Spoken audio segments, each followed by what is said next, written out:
So it's my happy birthday video, and I'm going to talk about a few things. So sit back, relax, grab yourself a beer if you're so inclined, ice cream, chocolate, bonbons, what have you. For my birthday, my roommate and best friend cooked for me.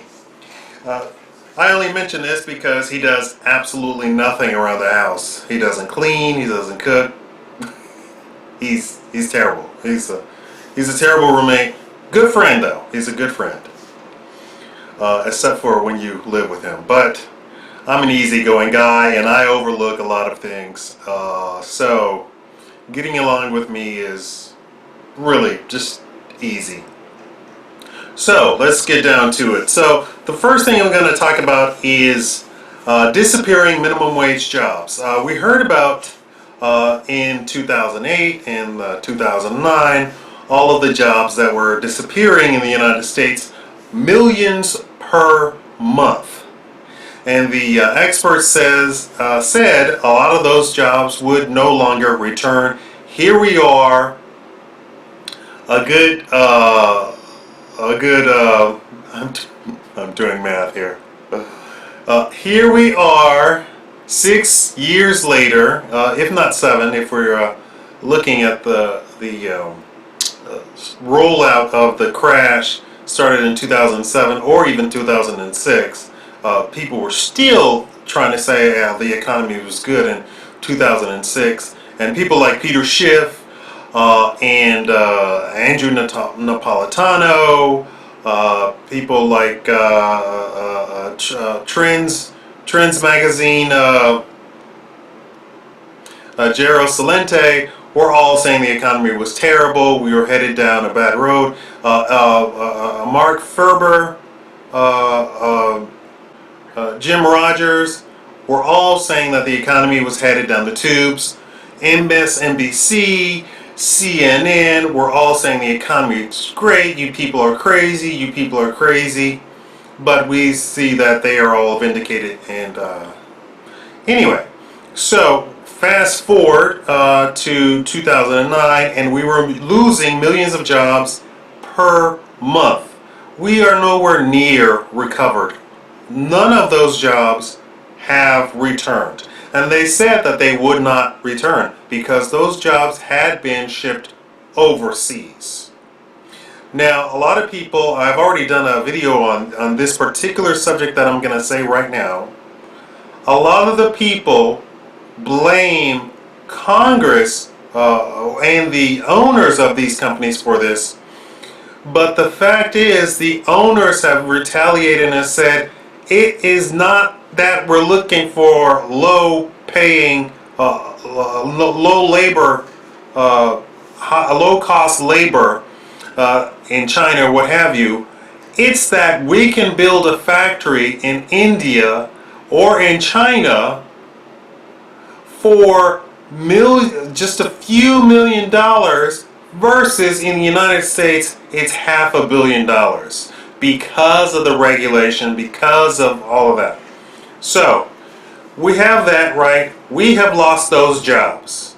So let's take a look now. I say now minimum wage jobs are going away. So we have the introduction of robots into the marketplace for minimum wage positions. We have robots already in place at fast food, and now we have full mannequin robots as the sign twirlers. I'm sure you've seen them on the corners, car wash, come try our tacos, pizza joint, what have you. We're renting now, leasing now apartments, the sign twirlers on the street, on the sidewalk. Now we have robots taking over. I saw a robot. I thought it was a person. It was a monkey, gorilla, purple gorilla mannequin, life size, with a sign, twirling a sign. And I thought it was a person. We got really close, and then I saw that it in fact was not a person. When when we passed right close to it. So these owners of these stores are saying, well, if I had to pay somebody minimum wage, it would be very expensive to pay them minimum wage. Understand, first of all, that you don't make minimum wage. This whole notion that people actually make minimum wage, and I'm talking about the gross income. You don't make minimum wage. You make about, I want to say, $3 over minimum wage. There's an entire invisible process that you, as the employee, don't even see. A lot of people have never owned a business and don't understand the other side of it, that the government automatically takes away before you even get your paycheck. For you to get on your paycheck, what is it, $7.75 an hour?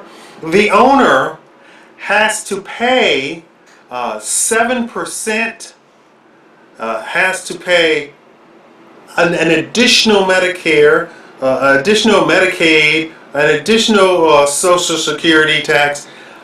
So really everybody is making about $15 an hour, even the people on minimum wage.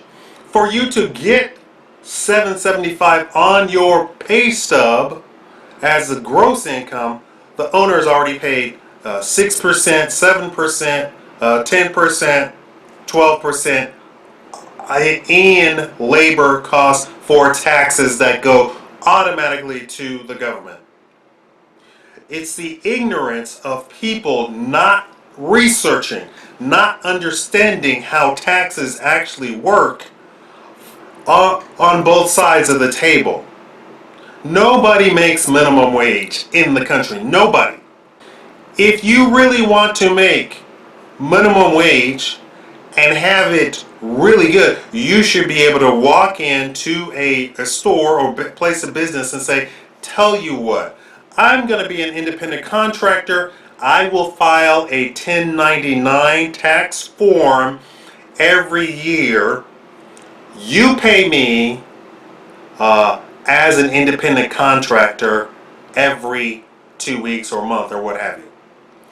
You pay me $7.75 and see how much that gets you. Or you say, pay me $14 and I'll file everything myself. You don't have to do anything for me. I'll do all of my insurance, everything, all of my taxes, everything. You have to pay out of that 14% in labor taxes, payroll taxes. This is what people do not understand when they're talking about how much minimum wage is or how much things cost.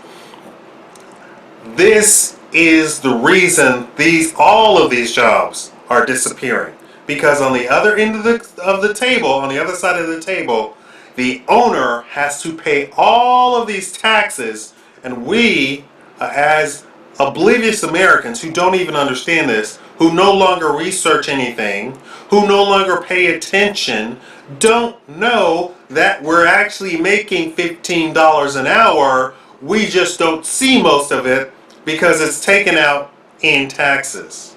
And these minimum wage jobs, where they can, are disappearing.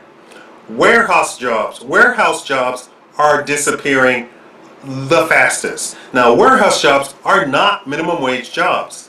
The people who go to a warehouse, who are the supply centers, their jobs are being taken over by robots in droves. The owners just simply set up robots to store the packages and retrieve the packages. And then maybe a human worker packages up and sends it off, ships it off, and even those jobs are being taken over by robots as well. These jobs are disappearing. Now, there's these liberal economists who said that's okay. As those jobs disappear, the economy shifts to something higher better, more productive. But that's just it.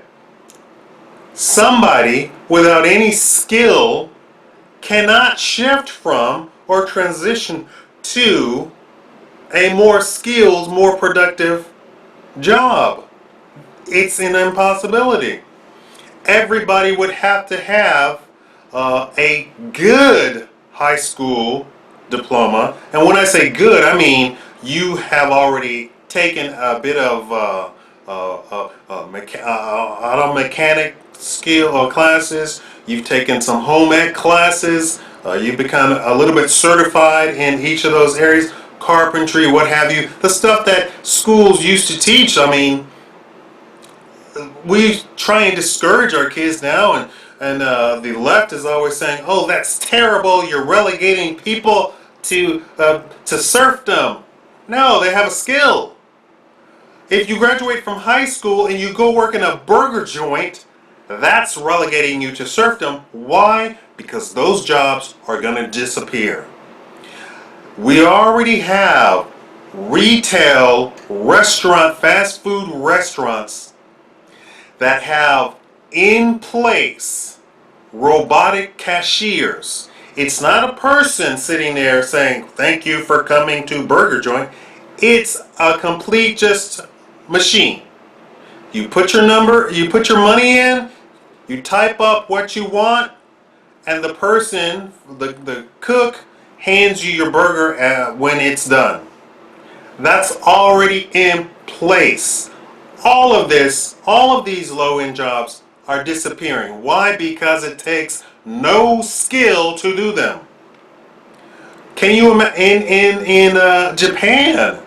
Japan, you don't even see people in half of the stores that you go into. They have automated restaurants, completely automated restaurants. The only person, that only human that's on the other side of the table is the person that puts together the food. And in some of those, there's not even a person. There's a manager who manages a store. He receives packages, puts the packages into the machine, and the clientele comes, puts their money in, opens up a slot, and takes out a sandwich or a salad or what have you. That's already in Japan. Understand, minimum wage jobs are disappearing. We've already had 2008, 2009, those mid-income jobs. These are $30 an hour, $60 an hour jobs disappear, vanish. Why? Because of regulation. They have said time and time again, we've had people, CEOs who, yes, they're rich, but everybody, they have fantastic reputations, really care about their company. The company's been in the family for a century or so, and they say, "We cannot believe it. We can no longer do business in the United States. We have to move overseas because the regulations are just killing us. We can't retool. We can't do anything. We cannot be innovative." If you have regulations where people have to pay millions of dollars just for the regulations, millions of dollars just for compliance, what are they going to do? They're going to move the factory somewhere where those regulations, that compliance is not in place. And understand that a lot of the compliance that the left says is necessary, that we're keeping you safe, is not that at all. It is just regulation so that the government can get more money. They're squeezing in places where they feel they can make more money. In the banking industry, just to go off topic a little bit, or tangent, in the banking industry, when they were saying, when they were coming to one of the meetings, they said that a lot of the small banks give away services for free. We need to tax that. We need to tax that because that is money on the table that we are not taking.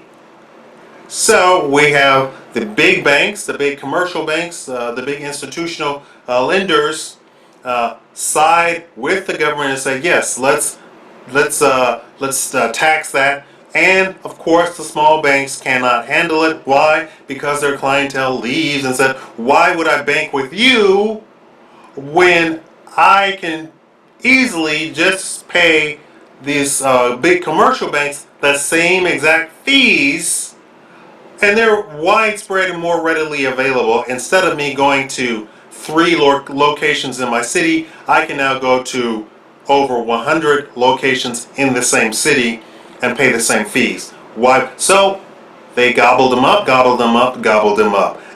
That's just in banking. So not every bank was terrible. Not there are banks, just like I mentioned, the CEO of the manufacturing, who was fantastic, who had a great reputation in the company, had been in the family for over a century. The same thing worked with the small savings and loan banks or the credit unions that had been with the same family for over a century.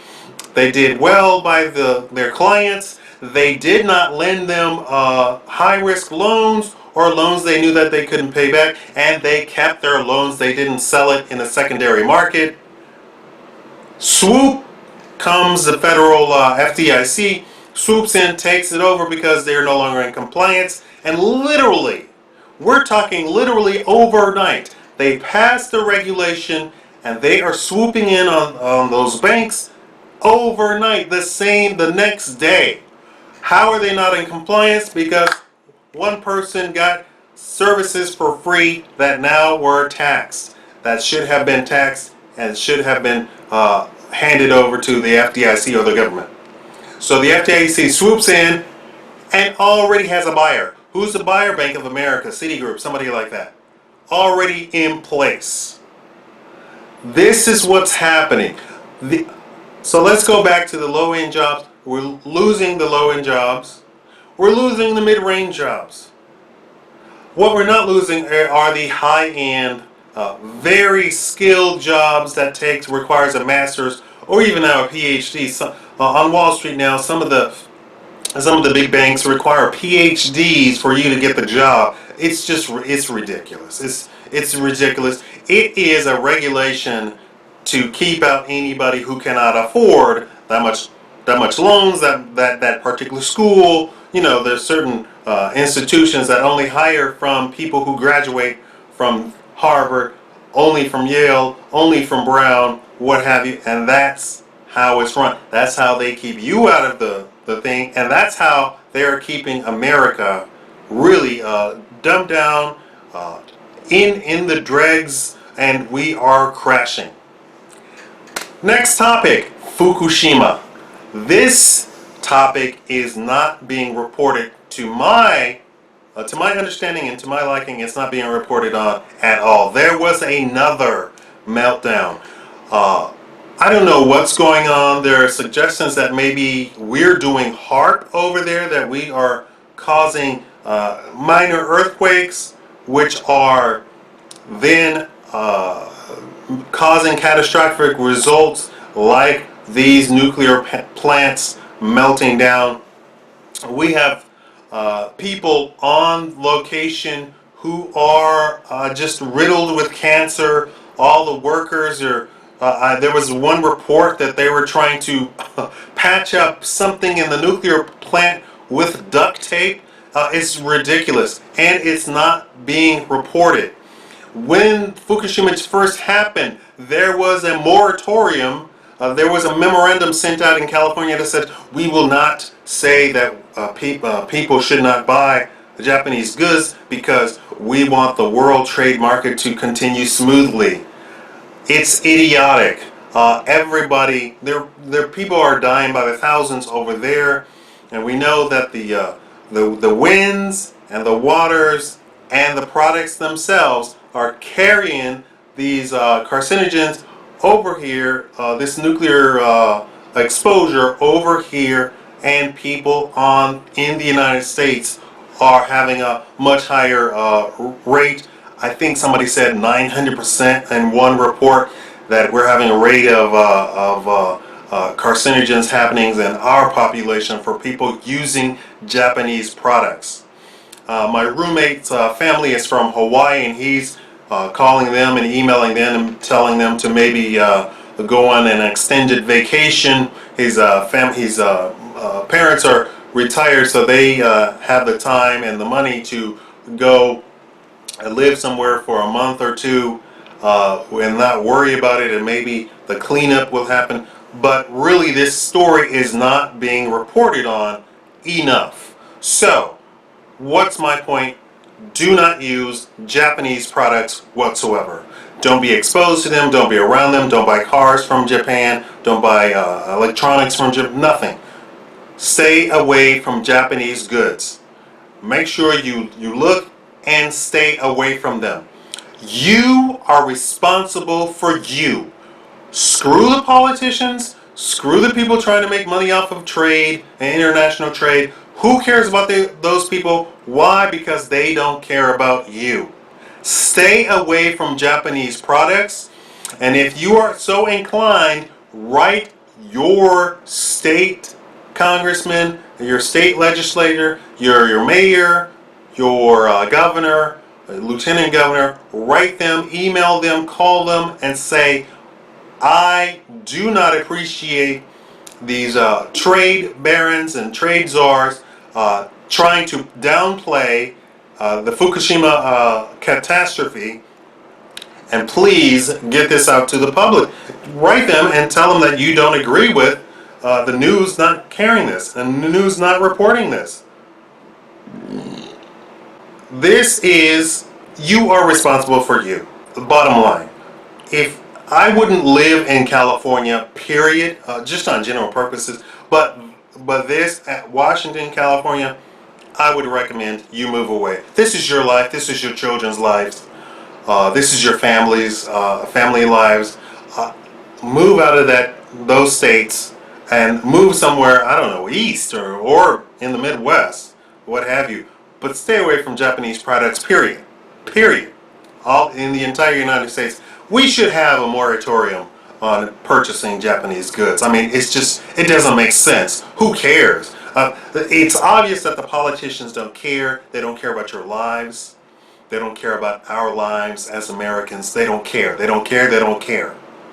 You are responsible for you. You need to care about your life, about the quality of your life. Story number 3. This is about food, and I just saw a little video that a little girl did. It's always the children that come up with these mini documentaries. It's only a 2-minute video. If you go to my Facebook page, I have posted it on there. And she did an experiment with sweet potatoes. She got the notion that she wanted to grow sweet potatoes. And what you do is when you get a root vegetable like that, or fruit, is it a fruit or a vegetable? I don't know. You stick toothpicks in it, halfway in it, put it in a glass of water that comes halfway up the vegetable, and then a couple of weeks it sprouts. Well, she bought a regular potato, which is the wrong word for it, right? A regular potato, waited 2 weeks, nothing happened. She bought another regular potato, waited 2 weeks, nothing happened. They went to the store produce manager and said, what's going on? These potatoes are not growing. The little girl, of course, is asking this. Of course, this disarms the produce manager. And the produce manager says, try the organic. The regular potatoes are sprayed with something that is called bud nip. It nips. The potatoes are sprayed with this chlorpropam, and it completely destroys the capability of the plant to reproduce itself. And washing on the outside does nothing. The chlorpropam or bud nip sinks in throughout the potato because it is sprayed while the potato is growing. So there is nothing that you could do to wash it out. They have tested this on animals, and all the animals died, 100%. All of them died. The instance of cancer from people eating produce, regular produce, of course, has increased. I don't know the percentage on that. But the instance of people attaining cancer from produce, which is raw vegetables, has increased. So now it doesn't matter if it's packaged or if it's produce. So then the next step is she goes to use the organic section in the same store. She gets the organic sweet potato, puts it in water, waits 2 weeks, and 2 leaves come off. This, for a person who understands the growth cycle of these types of plants, she was not impressed with 2 leaves. So then they went to an all organic food market where it's organic because they actually grow stuff organically like they did 100 years ago, not spraying everything, not having all these chemicals on them. True organic versus certified FDA, USDA organic. USDA organic does not mean organic. Let's just put that out there. USDA organic does not mean something is actually grown in a fashion 100 years ago. It means that there has nothing been sprayed on it in the last month, I believe. You can have cows that have been shot full of hormones, but in 6 months they have not received hormones. Now the cow is 2 or 3 years old, so for 2 or 3 years the cow could be shot full of hormones so it can explode and be all fat and what have you, and grow in 2 years, grow from nothing to a full-grown 12-year-old cow, but it has not been shot with anything for 6 months. I don't know if it's a month or 6 months, and that is USDA certified organic. That is not growing something organically. So when she went to the organic store, bought the true organically grown sweet potato, puts it in water, put the toothpicks, puts it in water, in 1 week, it's a forest, a complete forest coming out of the sweet potato, and of course, you see the results. This bud nip, you should Google it, is sprayed on strawberries, blueberries. She mentions at least 12 different items, carrots, anything that can sprout from the fruit. So we were told about the pesticides. This is something extra. And I have a picture on my page of guys dressed in hazmat suits spraying the vegetable garden, the vegetable plants, in the fruit plants in the fields. Hazmat suits. Why? Because they are spraying toxic chemicals onto the food that we eat. Really, now it's a case of you better eat organic or you don't eat at all. I mean, if you want to survive and have the quality of life in your old age that you wish you would have, you have to have organic, or grow your own food. And make sure it's not from a GMO seed or anything like that. Grow your own food. I would take you out, but of course it's winter. My little vegetable garden looks it's all twigs, and I don't have any winter crops put in. Although I said I should. Grow your own food is the best. Raise your own animals is the best. Get out of the city. That's the best idea. Getting out of the city is good for your children anyway. Your children should grow up in fresh air, fields to run in, and places where there's no crime all over the place. That will do it for this video. Thank you all so much for all of the all the people on Facebook. Thank you so much for all the happy birthdays. Somebody told me to dress in a Hawaiian shirt and a cap. So this is my, I don't know, can you see this? This is my, there we go. This is my version of a Hawaiian shirt. It's a Japanese anime style guy. It's very colorful. I like it. But thank you all for the well wishes on my birthday.